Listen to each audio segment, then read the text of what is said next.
Bienvenidos a una nueva entrevista aquí en DFTV. Argentina no logró un acuerdo con los bonistas y cayó en default por segunda vez en 13 años. Para ahondar en el tema estamos junto a José Giraz, analista de mercados de Exdirect. José, muchas gracias por estar aquí con nosotros. Gracias a ti. Bueno, se ha hablado bastante del tema de Argentina, ¿cierto? ¿Cuáles serían las consecuencias para una economía que ya está en recesión? ¿Cuáles serían los principales efectos de este default, José? Bueno, es un default selectivo, no es lo mismo que pasó en el 2001, cuando Argentina directamente no pudo afrontar pagos por 95.000 millones de dólares. No tenía plata, no ¿no? tenía el dinero en las arcas. Este default se llama selectivo porque fue categorizado así por una calificadora de riesgo, que es Standard & Poor's. Sí. Que significa que paga algunas obligaciones y otras no las ha pagado. Este default, la primera instancia, ¿cuáles van a ser las repercusiones? Bueno, una depreciación del peso, ¿ya? Un incremento en la tasa de desempleo producto también de una desaceleración en la economía, claro, que hoy en día está en contracción, y incertidumbre en el mercado local, principalmente en el mercado bursátil. Esas son las principales aristas que van a considerarse en los próximos meses y que también van a frenar mucho algunos sectores como la industria y la inversión. ¿Y crees también que podría seguir afectando a la bolsa de Buenos Aires? La semana pasada tuvo una importante caída luego de que entraran en default. Sí, más de un 8%. Va a significar una depreciación de algunas acciones, de las principales acciones dentro de 104 acciones que hay en la bolsa. Va a significar un debilitamiento de la acción y por ende también un debilitamiento del índice, del Merval. Así que seguramente lo que va a pasar es que los operadores decidan evitar ese tipo de acciones, evitar exponerse en el mercado bursátil y en busca de algunos activos un poco más de refugio. Uno de los temas que más preocupa, ¿cierto?, es la inversión. Un país que está en default probablemente no sea muy atractivo para los inversionistas extranjeros. Ahora se dice que Argentina tiene shale gas, ¿cierto?, que lo comentábamos antes de la entrevista, pero probablemente les cueste conseguir quién invierta. Claro, le va a costar mucho la financiación extranjera. YPF, por ejemplo, hoy en día que está con el yacimiento de Vaca Muerta, que es un yacimiento muy importante dentro de la región, sin embargo, le va a ser muy difícil que pueda conseguir este financiamiento producto del default. O sea, hoy en día el primer impacto que va a tener va a ser en las inversiones, producto de que va a haber mucha incertidumbre y que también, de acuerdo a lo que es una cesación de pagos, va a costarles poder conseguir capital para nuevas inversiones, nuevos proyectos, nuevos emprendimientos. Y además que queda como que el país fuese menos serio que otros países de la región en cuanto al pago de sus deudas.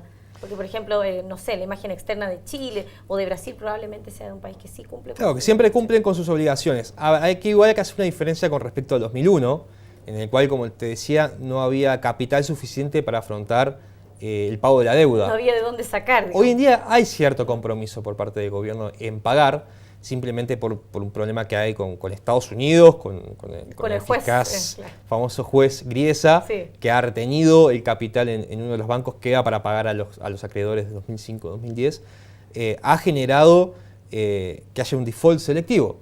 Pero igualmente hay un compromiso, seguramente este default se pueda en algún momento revertir y continuar con los plazos pautados de pago a los acreedores. No, claro, de hecho salió que ya le habían efectuado un pago también al Club de París. Así es, y el Club de París también aportó y apoyó las medidas tomadas por Argentina. También los principales bancos como JP Morgan y Citi también buscan una negociación para destrabar lo que está pasando actualmente. Y también hay un compromiso por parte de los bancos privados de Argentina en pagar. Entonces, es diferente la situación, como te digo, hay un compromiso mucho mayor y seguramente se puede llegar a buen puerto en este tema. ¿Se ve compleja así el escenario que tiene Argentina con la negociación con estos llamados fondos buitres? Sí, se ve compleja principalmente porque ellos quieren que se les pague al precio de la emisión de los bonos. Y la totalidad. Y la totalidad más intereses, que son casi 1.500 millones de dólares. Y no pueden hacerlo hoy en día por la cláusula Rufo, en el cual lo que dice es que tiene que ser en igual de condiciones con los que ya han aceptado el canje de deuda. Exacto, o la reestructuración. Se genera como un... Por eso mismo, así que hasta enero, que es cuando vence la cláusula Rufo, no se va a poder hacer muchas mayores negociaciones, seguramente pueda estar Argentina en default por lo menos un par de meses más.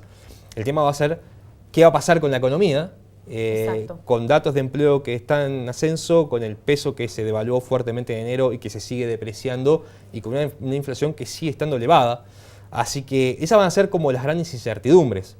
Hoy en día no hay una referencia con lo que está pasando. Nunca había pasado algo así, en el cual se le queda de fuego a un país que tiene el capital. Entonces, ¿Qué puede pasar a futuro?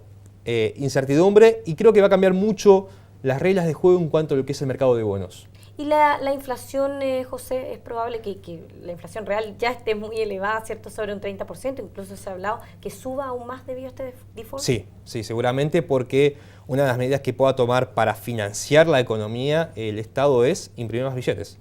Además, una menor oferta de dólares también va a generar de que suba el tipo de cambio. Aquí seguramente la inflación podemos ubicarla por encima del 15 o 20% oficial y quizás el no oficial un poco más alto aún. Oye, José, ¿y cómo podría esto afectar a otros países de la región? Por ejemplo, Chile, que tiene empresas que operan en Argentina, un aliado de Argentina que es Uruguay, por ejemplo, Brasil. A ver, va a incidir, no tan fuerte, pero va a incidir en algunas inversiones que tienen en Argentina principalmente. Caso Brasil, que es el tercer destino de sus exportaciones, es Argentina. Tiene una fuerte presencia en lo que es los sectores cárnicos, como Marfrig o JBS. Itaú, Petrobras, empresas que son muy importantes. En Chile también con Cencosud, Falabella, embotelladora andina, sí, con LAN también. O sea, se van a ver incididos, vamos a ver quizás una depreciación de las acciones, pero no va a ser mucho más de eso. No creo que impacte negativamente en la economía, principalmente de Chile y Brasil, que son bastante estables.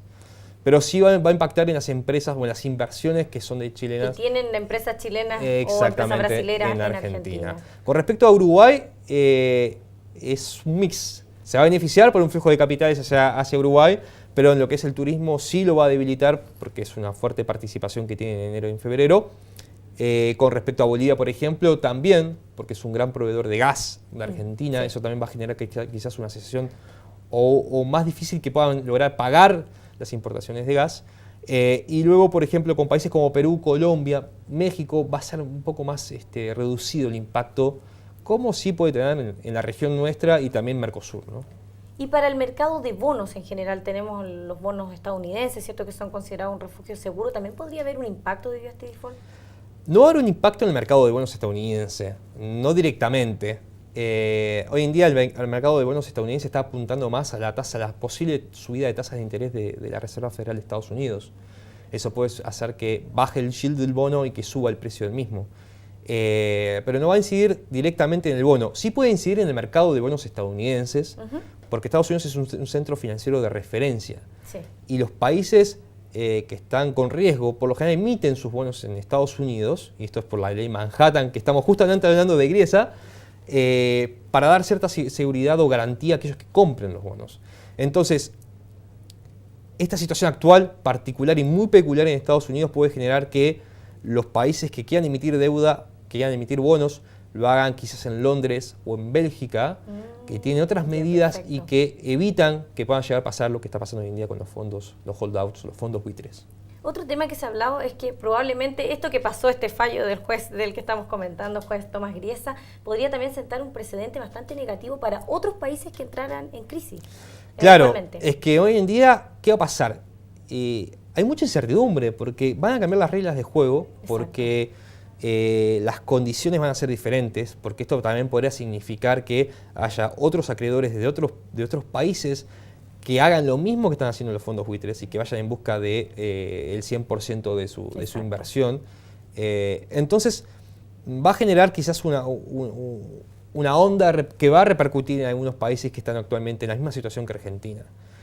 Creo que va a ser claro que haya una transparencia en el mercado, que se logre una solución que se acorde con las condiciones del mercado para evitar que justamente de que traiga más consecuencias a futuro. José, muchas gracias por haber estado aquí con nosotros comentando sobre la situación que está viviendo en estos momentos Argentina. Muchas gracias a ti. Y a ustedes los esperamos en una siguiente entrevista aquí en DF TV.